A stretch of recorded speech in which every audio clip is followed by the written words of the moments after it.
கிராமத்து பெண்ணின் கனவு. லட்சுமிக்கு திருமணமாகி ஒரு வாரம் ஆகியிருந்தது.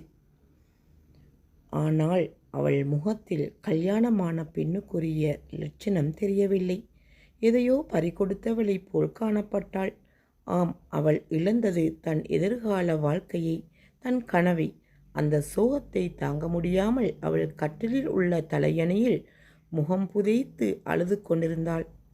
ஒரு வாரத்திற்கு முன் அந்த வகுப்பு மாணவர்கள் கூச்சலில் மூழ்கியிருக்க, வகுப்பாசிரியை தனக்கே உரிய பாணியில் அந்த வகுப்பிற்குள் நுழைய, மாணவர்களின் கூச்சல் ஓய்கிறது. தன் கண்ணாடியை சரி செய்து கொண்டு கரும்பலகையை பார்க்கிறார்.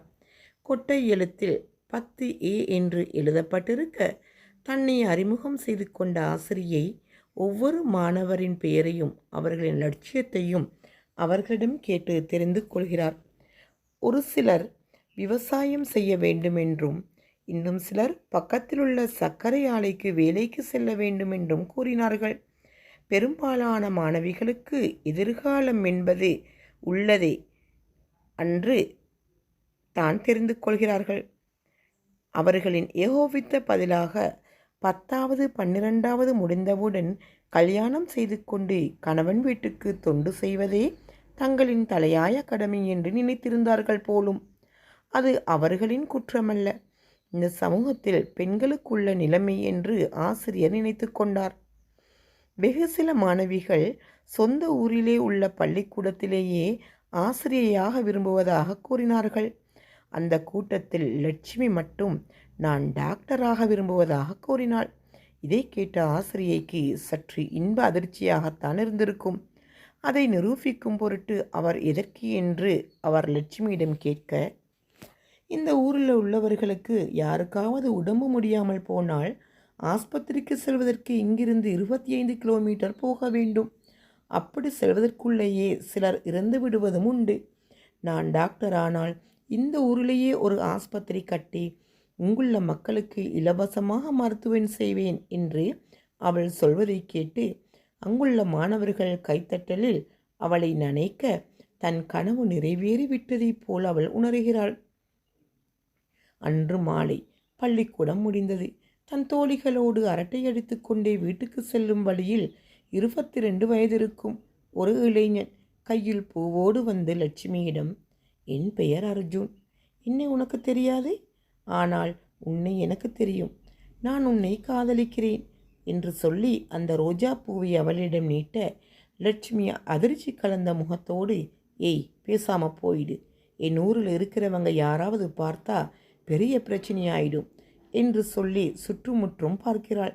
நான் உன்னைத்தான் காதலிக்கிறேன், உன் ஊரை இல்லை என்று தெனாவெட்டாக பதில் கூற, லட்சுமியின் மாமனான சுந்தரம் வருவதை பார்த்து வேகமாக அங்கிருந்து வீட்டை நோக்கி செல்கிறாள் லட்சுமி. வீட்டு வேலைகளை முடித்துவிட்டு கை கால் முகம் கழுவி படிக்க உட்காரும் சமயத்தில் சுந்தரம் வீட்டுக்குள் நுழைகிறான். மனதில் ஒருவித அதிர்ச்சி. நேராக பின்வாசலுக்கு சென்று, அக்கா, நம்ம லட்சுமி பண்ணுறது எனக்கு என்னமோ தப்பா படுது. ஒன்றும் புரியாமல் அவள் என்னடா சொல்கிற என்று கேட்க, பள்ளிக்கூடம் விட்டு வரும்போது நம்ம லட்சுமி பக்கத்து ஒரு பையன் கூட பேசிக்கிட்டு இருந்தா.